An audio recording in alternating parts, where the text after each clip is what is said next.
ये अक्सर लोग हमसे सवाल कर लेते हैं कि ये जो गम्स रूल ऑफ 5 की बात हम कर रहे हैं, ये क्या चीज़ है।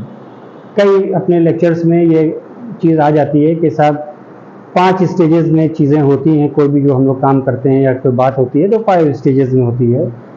तो ये कोई हमारा रूल नहीं है, ये एक जनरल बात है। बहुत सी चीज़ों में हम देखते हैं कि 5 स्टेजेस में गुजर के कोई चीज़ें होती हैं, तो वो धीरे धीरे एक गम्स रूल ऑफ 5 बन गया। अब्राहम मैस्लोज नाम के एक सोशियोलॉजिस्ट थे अमेरिका में, उन्होंने एक कॉन्सेप्ट दिया सोशल हायरार्की का। तो उन्होंने बताया कि सबसे पहले इंसान अपना पेट भरने के लिए कोशिश करता है, मेहनत करता है कि आज हमारा पेट भर जाए, उसके लिए काम करता है। जब वो उस चीज़ को पा लेता है तो फिर ये सोचता है कि आज तो पेट भर गया, लेकिन अब कल क्या होगा, कल के लिए भी तो कुछ इंतज़ाम होना चाहिए। तो वो बचा के रखता है और दूसरे दिन का इंतज़ाम करता है। जब उस स्टेज से गुजर जाता है तो फिर वो रोटी कपड़ा और मकान के पीछे आता है कि अब मैं यहाँ तो हो गया, मुझे ये सब चीज़ें भी चाहिए।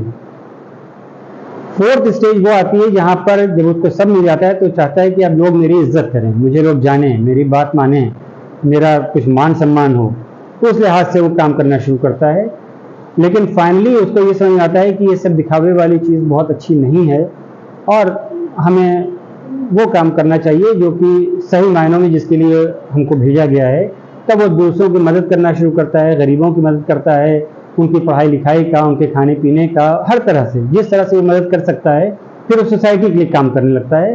ये फाइनल स्टेज आती है।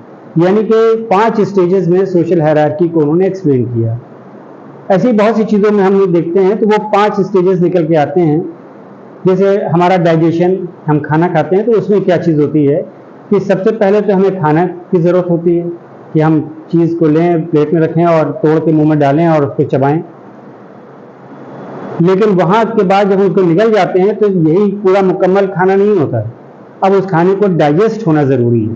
पेट के अंदर जा कर के जब वो हजम होता है तो अब बात आगे बढ़ती है, ये सेकेंड स्टेज हो जाती है।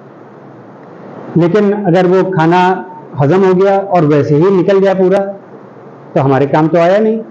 तो इसलिए वो बदन में एब्जॉर्ब होना बहुत ज़रूरी है, यानी कि बदन उसको अपने अंदर, खून के अंदर वो चीज़ पच के चली जाए, ये बहुत अहम चीज़ है। तो वो तीसरी स्टेज है। लेकिन ये भी फाइनल स्टेज नहीं होती। बहुत सी चीज़ें ऐसी होती हैं, बहुत से खाने ऐसे होते हैं जो हम खा लेते हैं, खून में पहुंच भी जाता है लेकिन हमारे काम नहीं आता। जैसे डायबिटीज़ में शुगर पहुंच भी जाती है ब्लड में, लेकिन हमारे काम नहीं आ रही है, ब्लड में घूम रही है, ज़्यादा हो गई लेकिन काम नहीं आ रही है। तो ये 3rd स्टेज की बात है, लेकिन वहाँ तक पहुँचना ज़रूरी तो है ही है। फिर 4th स्टेज होती है जब वो खाने की चीज़ें हमारे सेल्स तक जाती हैं, जहाँ पे एसिमिलेट होती हैं और खाना सेल्स के अंदर तक जाता है, ये 4th स्टेज होती है। लेकिन अभी भी चीज़ मुकम्मल नहीं हुई है जब तक कि वो खाना वहाँ पे सेल में जा करके माइटोकॉन्ड्रिया में या और उसका जब वहाँ पे एनर्जी पैदा करता है तो वो एनर्जी हमारे काम आती है। तब हमारा बदन हिलता है, हम जो चाहते हैं काम कर लेते हैं, चाहे वो सोचने का हो, चाहे चलने का हो, चाहे बोलने का हो, जो भी वर्क है वो इस स्टेज पर पहुँच के तब हमारे काम आती है। यानी खाना खाने से लेकर सेल्स का इस्तेमाल करने तक का जो स्टेज 5 स्टेजेस से गुजरता है, ये मुकम्मल डाइजेशन की चीज़ हुई। बिजनेस के लॉज में जैसे पर्सनली हम डॉक्टर हैं, कोई हमारे बगल में आकर के दूसरा कोई डॉक्टर बैठ जाए तो वो चीज़ें भी 5 स्टेजेस में ही गुजरती हैं। मतलब कहने का ये कि सबसे पहले जब कोई आके बैठेगा तो हम इग्नोर करेंगे, अरे होगा, कोई आए होंगे, बैठे होंगे, हाँ साहब कोई आ गए हैं, ठीक है, होंगे। लेकिन अगर वो डॉक्टर मेहनत कर रहा है और थोड़ा सा और आगे बढ़ रहा है तो दूसरे स्टेज पर हम मजाक बनाना शुरू करते हैं। हाँ हाँ जी जी बहुत देखे हैं, हाँ ठीक है, आए हैं, बहुत बहुत जी जी। लेकिन जब और मेहनत करके आगे बढ़ता है तब फिर हम तनकीद शुरू करते हैं, उसके कमेंट शुरू करते हैं कि अरे हाँ ये नौसिखिए हैं, अरे बहुत देखे हैं, हाँ वो ऐसा कर लिया उन्होंने और वैसा कर लिया। जब उस स्टेज से भी वो आगे बढ़ जाता है तो फाइनली फिर हमें नाराज़गी शुरू हो जाती है उससे, हम लड़ना झगड़ना शुरू कर देते हैं कि ये आप भाई ऐसा क्यों कर लिया आपने, हमारी तरफ गाड़ी क्यों लगा ली, और हमारे बैनर के ऊपर आपने बैनर क्यों लगा लिया, और हमारे मरीज को आपने तोड़ लिया, तरह तरह की बातें। लेकिन ये एक स्टेज ऐसी होती है कि अगर इसके बाद भी वो लगा रहे तो वो मुझसे आगे निकल जाता है और वो हमारे दौड़ में, बिजनेस के दौड़ में जीत जाता है। यानी कि लड़ाई का जो फोर्थ स्टेज है उसके बाद भी अगर वो मेहनत करता रहे तो फिर वो जीत जाता है। तो ये बिजनेस का, इसको भी हम देखते हैं कि 5 स्टेजेस में ही गुजरती है चीज़। तो ऐसी बहुत सी चीज़ें हैं, इल्म के लिहाज से भी, इल्म हासिल करने के लिहाज से भी यही 5 चीज़ों से गुजरना पड़ता है। चाहे कोई भी इल्म हो, साइंस हो या कोई और साइंस तरह का हमारा इल्म है।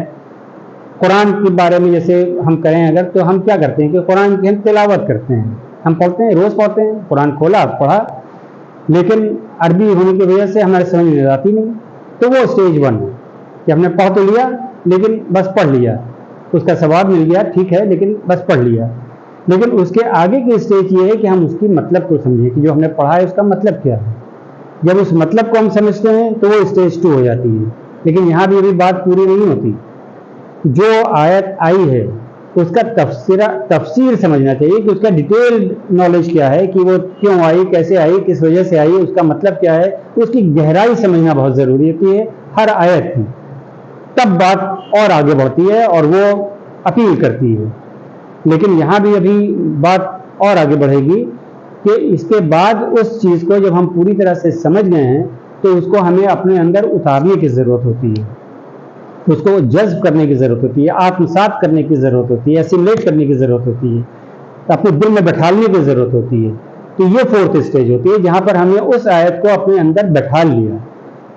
लेकिन अब फाइनल चीज़ आती है कि जो हमने अपने अंदर बैठाला है, जिस आयत के मतलब को समझ के तफसीर के साथ, उसको हम अमल में ले आए। तो ये अमल वाली चीज़ तक पहुँचना, यानी कुरान पढ़ने से लेकर के अमल तक पहुँचने के स्टेज, ये फाइनल चीज़ हो जाती है। यानी कि अब बात मुकम्मल हुई और ये भी 5 स्टेजेस